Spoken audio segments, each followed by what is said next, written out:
नमस्कार, बहुत स्वागत है आपका। मैं हूं आपके साथ सुमित शर्मा। न्यूज रूम से मेरे सहयोगी पुनीत भी जुड़े हुए हैं। कुछ खास खबरों के लिए उनके पास भी हम चलेंगे, लेकिन उससे पहले बड़ी खबर मैं आपको दे दूं। बीजेपी सांसद प्रज्ञा सिंह ठाकुर ने एक बड़ा बयान दिया है। हिंदू समुदाय है कि अपने घरों में हथियार रखो, कम से कम सब्जियां काटने के लिए चाकू तेज रखो, पता नहीं क्या स्थिति पैदा हो जाए। प्रज्ञा सिंह ठाकुर का ये कहना है। और आगे वो कहती हैं, कोई हमारे घर में घुसपैठ करता है, हमला करता है तो मुंहतोड़ जवाब देना हमारा अधिकार है। भोपाल सांसद ने कर्नाटक में यह बयान दिया।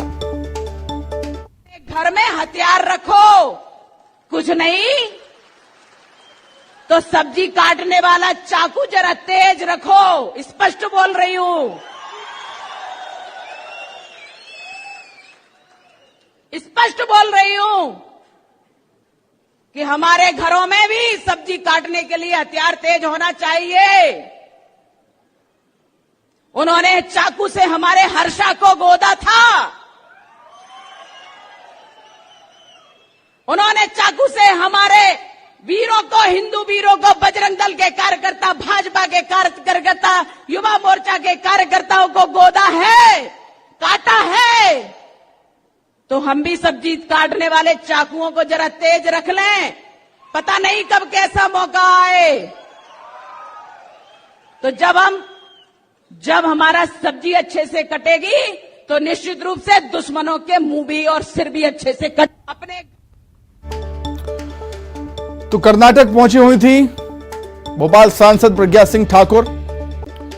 एक सभा को संबोधित करते हुए, कार्यक्रम को संबोधित करते हुए उन्होंने कुछ बड़ी बातें कही। हिंदू समाज से अपने घरों में, हिंदू समाज के लोगों से अपने घरों में हथियार रखने की अपील की। कहा कि अपने घरों में हथियार रखो, कम से कम सब्जियां काटने के लिए चाकू तेज रखो, पता नहीं क्या हालात, कैसे हालात पैदा हो जाएं। कोई हमारे घर में घुसपैठ करता है, हमला करता है तो उसको जवाब देना हमारा अधिकार है। चलिए, अधिक चर्चा के लिए हम सीधे भोपाल का रुख करेंगे। अनुराग श्रीवास्तव जुड़ गए हमारे साथ लाइव।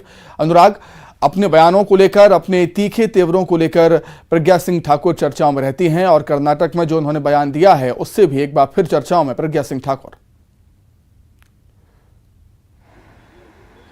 बिल्कुल सुमित, देखिए हर बार भोपाल सांसद साध्वी प्रज्ञा सिंह ठाकुर अपने बयानों को लेकर सुर्खियों में रहती हैं, लेकिन इस बार कर्नाटक में दिए गए एक बयान सबसे ज़्यादा चर्चा में है। साध्वी प्रज्ञा सिंह ठाकुर हिंदू समुदाय के लोगों को इस बात के लिए प्रेरित कर रही हैं कि वो अपने घरों में हथियार रखें, और इसके पीछे जो वजह बताई जा रही है वो ये है कि किसी भी हिंदू समुदाय के परिवार पर कभी भी हमला हो सकता है और उसके लिए तैयारी पहले से होना चाहिए। लेकिन सवाल इसी बात को लेकर खड़ा होता है कि क्या सुरक्षा की भावना तेजी के साथ बढ़ रही है, क्या कुछ समुदाय के लोग अपने आप को असुरक्षित महसूस कर रहे हैं। ये किस तरफ भोपाल सांसद का इशारा था, लेकिन अब इसको लेकर सियासत भी गर्म होती हुई नजर आ रही है, क्योंकि कांग्रेस ने साध्वी प्रज्ञा सिंह ठाकुर के बयान पर ऐतराज जताया और सवाल पूछा है कि क्या मध्य प्रदेश सुरक्षित नहीं है या देश के लोग सुरक्षित नहीं है। इसको लेकर जवाब दिया जाना चाहिए। साथ ही कांग्रेस ये भी कह रही है कि अब इन दो महिला नेताओं को, साध्वी प्रज्ञा सिंह ठाकुर और उषा ठाकुर को, सरकार अलग से सुविधा मुहैया कराए, क्योंकि ये अपने आप को असुरक्षित महसूस कर रही हैं।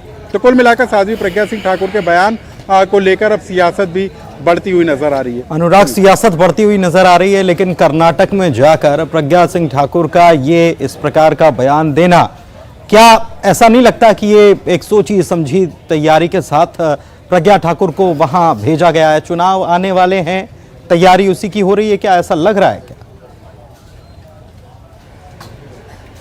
बिल्कुल सुमित, देखिए 2019 के लोकसभा चुनाव में भोपाल सीट पर साध्वी प्रज्ञा सिंह ठाकुर को उतारकर बीजेपी ने पूरे देश में एक बड़ा संदेश देने की कोशिश की थी, और जो हिंदुत्व का उसका एजेंडा है उसको सामने लाने की कोशिश की थी। और अब कर्नाटक में चुनाव होना है, और उससे पहले साध्वी प्रज्ञा सिंह ठाकुर का कर्नाटक में जाकर हिंदुओं को लेकर इस तरीके से बड़ा बयान देना निश्चित तौर पर ये पार्टी की कोई लाइन का हिस्सा भी हो सकता है, क्योंकि चुनाव में बीजेपी की कोशिश होगी कि कर्नाटक के चुनाव में अपने वो हार्ड हिंदुत्व के चेहरे को बरकरार रखे, और जो सबसे बड़ा दाव 2019 के चुनाव में साध्वी प्रज्ञा सिंह ठाकुर के चेहरे पर चुनाव लड़कर पार्टी ने किया था, उसी चेहरे को आगे कर कर्नाटक में बीजेपी अपने हार्ड हिंदुत्व के कार्ड को एक बार फिर पेश करने की कोशिश में हो, ये भी मुमकिन है।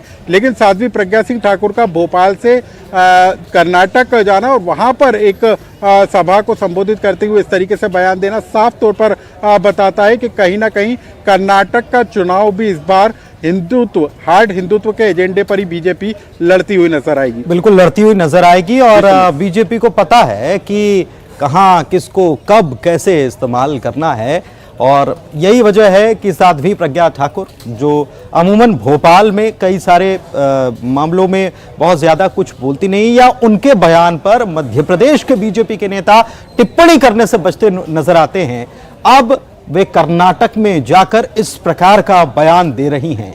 चुनाव आने वाले हैं, लोगों को समझदार रहना चाहिए। शुक्रिया अनुराग आपका। आगे बढ़ेंगे। भोपाल से बड़ी खबर